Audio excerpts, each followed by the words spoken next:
He found paintings all over the walls. He believed they told some kind of story. He sat down and looked up at them, trying to make out what they meant. Oh, wow. I wonder what these cave paintings mean. He saw a painting of a giant monster that had face markings that looked just like his own. A few nights later, while being chased, Ung saw an old woman sitting beneath a twisted mango tree. She looked up at him and smiled through her old, worn face. Ung had never seen her before. "I'm sorry if I scared you," Ung said. "Not at all. Come and sit, child," she reassured him. Ung sat down at her feet.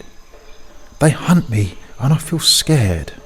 I'm so tired," he said.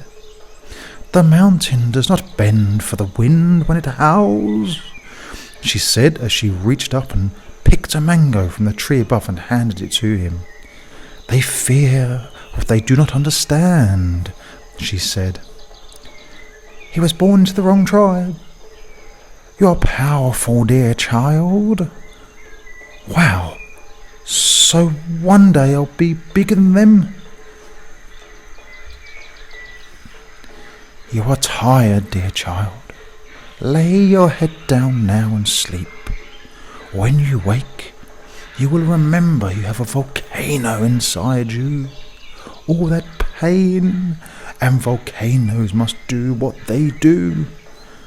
Now sleep, my little volcano. When you wake, you will rise up and be mighty," she said. Ung bit into the mango. The fruit tasted sweet, but his heart felt bitter. He laid down to rest, but when he woke up, the old woman was gone.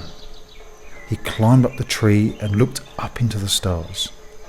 When he felt it was safe, he made his way back to the village, thinking about what the old woman had said to him.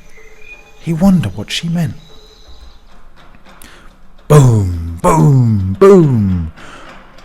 One night, after his tribe had a huge feast and Ung had finished all his chores, he began looking for some leftover scraps to eat. Through the glow of the campfire, he heard the soft beating of a drum as the sound carried through the windy, warm night air. He never heard this beat before. As he walked into the dark jungle and got closer, the beat got louder. Boom, boom. "Where are we going?" "I'm not sure, but I feel cold." Eventually, came to the foot of a large volcano. When he placed his hands on the ground at the base of the volcano, he could feel the heat and fire underneath. Ung chased the drum beat up the side of the mountain. The sky was black and full of ash and smoke. Sparks hissed and flickered from the top of the mountain. Bok Bok became scared and jumped off from around Ung's neck and scurried back into the jungle. As Ung kept going, it became hotter and hotter, but he did not burn. He began to realise that he too was made of fire and that something was calling him inside there. Once at the top of the mountain, he climbed down into an opening. "Wait, come back. I can't stop. I think I'm meant to go up inside." He saw a stairwell and followed the stairs down to reach a small temple inside the volcano. "Wow, this is so magical. Look at this place, it's so hot in here." He looked up at the walls and saw they had paintings on them, the same as he had seen before. Sitting hunched over in the corner was a giant red monster, holding in his claws a shiny red gemstone. "Welcome, child," he hissed and growled. Ung was not scared. The stone the monster held was the most beautiful thing he had ever seen. Mesmerized, he walked up closer. It felt strangely familiar to him. "Wow, he who guards this stone will be blessed with the power of fire. Go on, take it, take my place. I have been inside here waiting for so long. Go on, take it. Ung paused, then reached up, ready to take the red stone into his hands. It's so beautiful. I can feel the power coming off of it. I wonder what will happen to me if I take it. As he took the stone from the monster's claws, the temple floor began to shake. A powerful energy surged up inside Ung. Oh, what is happening to me? His eyes yellowed and his body began to turn to hard rock. Yes, I have the power now. Fire exploded all around him as he felt the power of the mighty volcano merge with himself. And as it did, the monster turned to stone and crumbled to the ground at his feet. Ung had now taken his place as the new keeper of the anger stone. Oh no, what's happening inside there? Suddenly the volcano erupted. Lava began to spew out of its mouth, running down the side of the mountain, crackling and destroying everything in its path. As Ung remembered all the pain he had gone through from being outcast by the tribe.